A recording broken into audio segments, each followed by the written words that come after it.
Hello, Deborah here from the Costa Blanca. Welcome to my next video, entitled Your First Fusing. Okay, so let's fuse a few basic pieces to start off with. I've just got some bits of scrap glass here. I'm going to start off with this one, and I'm going to be putting this on top because I think this is going to create a nice colourful piece. I like colourful pieces.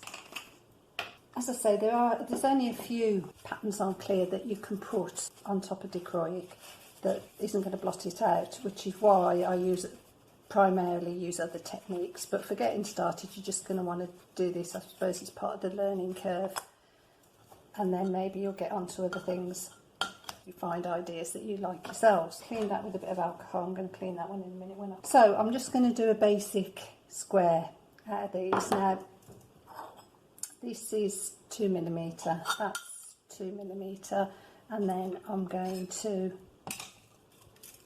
add 2mm of clear. So we're going to go for Dichroic side down because I don't think it'll blot it out too much then.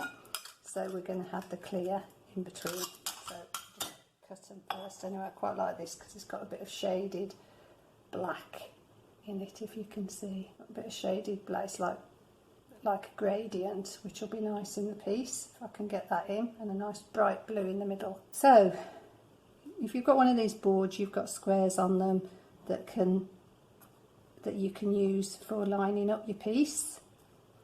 And I'm just going to do 4 squares here because if I get it an equal square, then I can turn it around and have it diamond, which is quite nice on a piece sometimes. When you're cutting, make sure you get a thick ruler, which I haven't got. I keep forgetting to get one because the thinner ones, when you're cutting, if they're too thin, this gets stuck on them, and so like you go on the edge like that and you're not actually deep enough to cut, do you know what I mean? It like gets caught because these cutter things stick out proud of the actual bit there, so you can get stuck on them. So you can go to cut and you've got caught on them, I find anyway. But with a thicker one, I know I'm not going to get caught on it. So I'm just lining that up there. And I'm just going to use this for now. It's got a nice straight edge to it.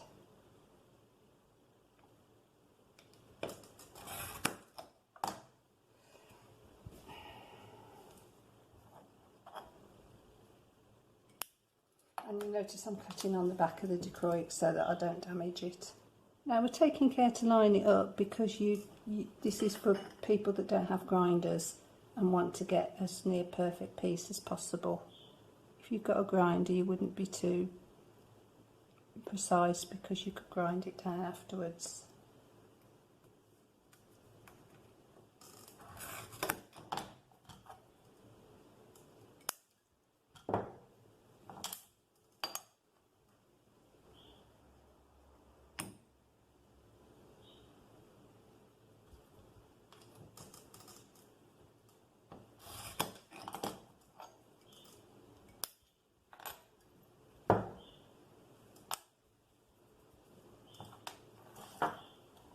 So that's that piece.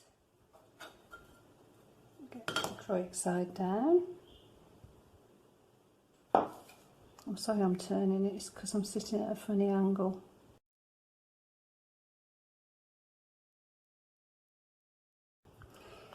If you were going to cap it with your clear on top, you'd cut your clear slightly bigger than that piece so that it folded over and gave a nice shape to it. This one's slightly bigger than the one below because this is like going to be your cap as well, because your Dichroic's facing down. You've got all glass on the top there, so that's going to act as your cap.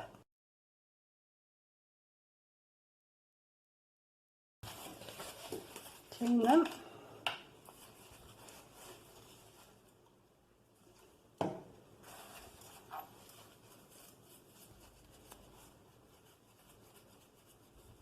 If you want to put glue on, glass tack gel or glass tack glue between them, you can do. So that's my buffer, because I'm putting this Dichroic side down, and that's going to be the piece 6mm thick. So that should come out nicely without any grinding. I think that's going to look nice. You can start to see the colours with the blue underneath. So that's one piece. We're going to put that in the kiln in a moment. Then the other piece is and in fact this is, if I get the ruler you'll see, if I just explain, these ripple and granite and herringbone, if you buy them 3mm, because they've got big deep ridges on them, they tend to fuse more like 4mm, and you'll see that when you measure them. But it's going to be near enough anyway, just to show you. So we've got, get it level, can you see there, that is exactly 6mm. So although I bought that, well, it was a scrap, but although that's supposed to be 3mm, because of all the ridges on it and that, it's more like, realistically, like 4mm, and that's 2mm. So with this I have to have the Dichroic side up on the top one. I can't fuse it like that unless I want to put a layer of clear powder or fine frit, or even medium frit. That's not going to blot it out too much, and I think that's going to be a lovely colourful, another colourful piece. Do a small square of it again.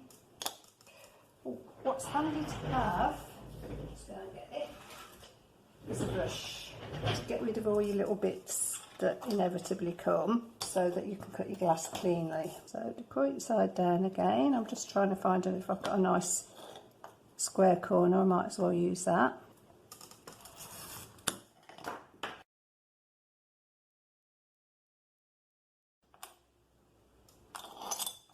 This is because these herringbone granite and ripple ones can be hard to cut. Like, for example, if you wanted to cut a little piece off to get, say if you wanted to get a straight line down there and you were going to cut a little piece off there, they're so hard to break. This will be okay because we're doing it in a square. And you'll know Dichroic side on these, on textured ones anyway, because the Dichroic is actually on the textured side. See, that was a lot harder to cut. So there's our two pieces, clean them. Glue them if you want.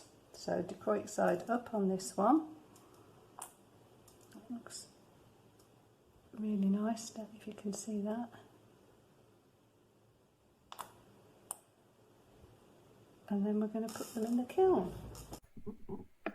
I thought we'd do another one as well to help fill the kiln up, and I just spotted these two pieces of glass. They're both patterned, textured, on clear, and I thought they'd look nice together, Florentine and radium. So let's give it a go. I'm going to fuse them with the Florentine on the bottom and the radium with the Dichroic side facing downwards.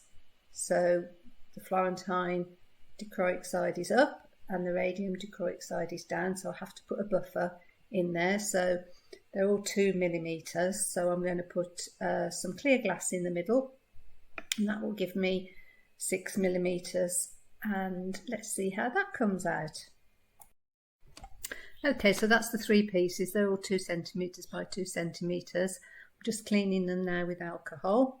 I'm going to put them together in the order that I want them, and then I'll confuse them along with the others.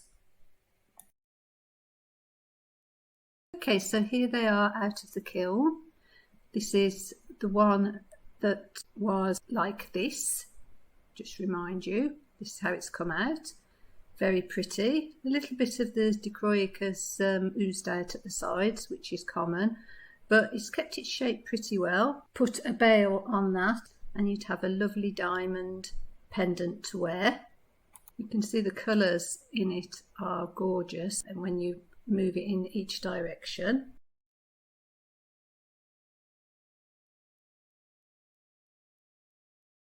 This one is the circle, the one that we tried as a circle. It's not quite come out right. It is going to need some cold work on that.